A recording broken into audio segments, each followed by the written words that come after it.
சுவாமியே சரணமையப்பா. அகிலாண்ட கோடி பிரம்மாண்ட நாயகனே சரணமையப்பா. காசி ராமேஸ்வரம் பாண்டி மலையாள மடத்தியாலும் என் ஸ்ரீ தர்மசாஸ்தாவே சரணமையப்பா. ஐயப்ப சுவாமியின் மகிமை பாகம் 105 சொல்ற பாருங்க. கருணையின் வடிவான அந்த அகிலாண்ட கோடி பிரம்மாண்ட நாயகனை அவன் கருணைய சொல்ல வச்சுனே இருக்கான் பாருங்க. ஐயப்பனோட மகிமை அதுக்கு முடிவே கிடையாது. ஐயப்பனோட மகிமை சொல்ல முடிவே கிடையாது. அப்படி பகவான் ஐயப்பன் ஸ்ரீ பரமாத்மா நான் கேட்ட உடனே எனக்கு குழந்தைய கொடுத்தான். என் ஐயப்பன் மனம் வருந்தி நின்னும் போது என் கண்ணை தொடச்சி பூவால் அர்ச்சனையால் ஆசீர்வாதம் செய்தான் ஐயப்பன். அதான் நான் ஏற்கனவே சொல்லியிருப்பேன் பாருங்க. மகாவிஷ்ணு கிட்டது, சிவன் கிட்ட இருந்து, முருகர் கிட்ட இருந்து, விநாயகர் கிட்ட இருந்து, பெருமாள் அத்தனை சர்வசக்தியும் பூவா வந்துச்சு. லாஸ்ட்ல ஐயப்பன் தான் தலையிலிருந்து மொத்த பூவையும் இறக்கி கொடுத்துட்டாங்க எனக்கு. அடுத்த வருஷமே மஞ்ச மாதா பிறந்தாங்க. அப்படி அவன் கொடுத்த செல்வத்தை கொடுத்துட்டான். சோதிப்பாங்க. இந்த புள்ளைய சோதிக்கிறதே அவனுக்கு வேலை. என்ன சோதிச்சு அவன் சந்தோஷப்படுவான். எப்படி இந்த புள்ளையை சோதிச்சு அவன் சந்தோஷப்படுவான்.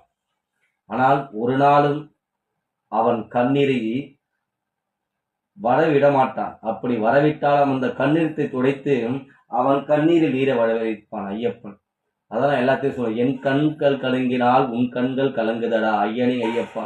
ஏன்னா என் கண்ணுனை காட்டுறாரு. என் மனசு கலங்கும் போது அவர் கண்ணு கலங்குது. ஐயப்பன் கண்ணு என்ன சொல்றது? அந்த ரத்தத்தின் ரத்தமான உறவை என்ன சொல்றது? அப்படி இது நான் யார் சொல்ல வரேன்னா, பாப்பாவுக்கு 2 வயசு ஆகியும் பேச்சு வரல. அம்மா என்ற வாழ்க்கை மட்டும்தான் பேச்சு வந்து தவிர மிச்ச பேச்சு வார்த்தையே வரல. குழந்தை ஐயன் மலைக்கு, சபரிமலைக்கு ஐயனை இட்டு அந்த மலை மேல ஏறி நடக்கிறேன். அவன் சொல்ல வைக்கிறான் பாருங்க சரணத்தை. பள்ளி கட்டு சபரிமலைக்கு கல்லும் முள்ளும் காலுக்கு மெத்தை சுவாமியே ஐயப்போ ஐயப்போ சுவாமியே. அந்த பம்பா நதியில கரெக்டா 1:30 மணிக்கு அந்த குளிர்ல குழந்தைய குளிக்க வைக்கிறேங்க. ஐயப்பன் மேல வார்த்தை போட்டு எல்லாம் நாங்க பிஞ்சு குழந்தைய குளிக்க வைக்கிறான்னாங்க. இது அவன் கொடுத்த செல்வம். எதற்கும் நான் பயப்பட மாட்டேன். அவன் கொடுத்த செல்வம் அவளுக்கு எதுவுமே ஆகாது. 1:30 மணிக்கு பம்பா நதியில குளிக்க வச்சு இருமுடிக்கெல்லாம் தீபாட்டனை காட்டிட்டு மலை மேல ஏறி நடக்க வைக்கிறேங்க குழந்தைய. சொல்றா பாருங்க சரணத்தை. அதுதாங்க ஐயப்பன். வாய் பேச முடியாதவர்களை பேச வைக்கும் ஐயப்பன்.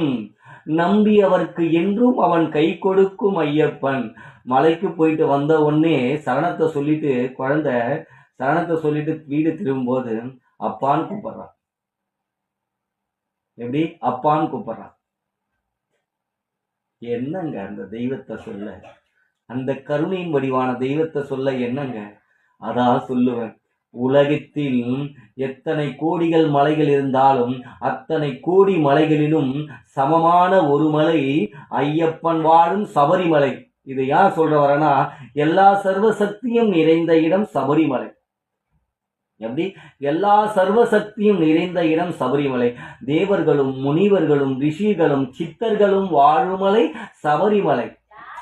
அதான் சொல்லுவாங்க, எந்த மலை சேவித்தாலும் சபரிமலை வைபோகம் எங்கேயும் நான் கண்டதில்லையே ஐயப்பா, எங்கேயும் நான் கண்டதில்லையே. எந்த மலை சேவித்தாலும் சபரிமலை வைபோகம் எங்கேயும் நான் கண்டதில்லையே ஐயப்பா, எங்கேயும் நான் கண்டதில்லையே. கோடி சூரியன் உதிக்கும் மலை. எப்படி கோடி சூரியன் உதிக்கிற மலைங்க.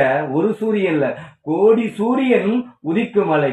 கோடி சூரியன் உதிக்கும் மலை. ஐயப்பனை பாத்தீங்களாங்க? எத்தனை தெய்வத்திற்கு இணையான ஒரு தெய்வம். அப்படிப்பட்ட தெய்வம் தன் பக்தர்கள் மனதை கலங்கப்படுத்தாமல் அவர்களை சந்தோஷப்படுத்தி பார்க்கும் அழகு பார்க்கும் அந்த அழகு மைந்தனின் அழகு மகன் என் ஐயப்பன். அவனுக்கு நான் பிள்ளையா பிறந்ததற்கு எந்த ஜென்மத்தில் செஞ்ச புண்ணியமோ எல்லா புகழும் என் ஐயப்பன் ஒருவனுக்கே. சுவாமியே சரணமையப்பா. ஓம் ஸ்ரீ பூதநாத சதானந்தா சர்வபூத தயாபரா ரக்ஷ ரக்ஷ மகாவாவு மகா சாஸ்திரேதுமியம் நமோ நமக. சுவாமியே சரணமையப்பா. சுவாமியே சரணமையப்பா. சுவாமியே சரணமையப்பா.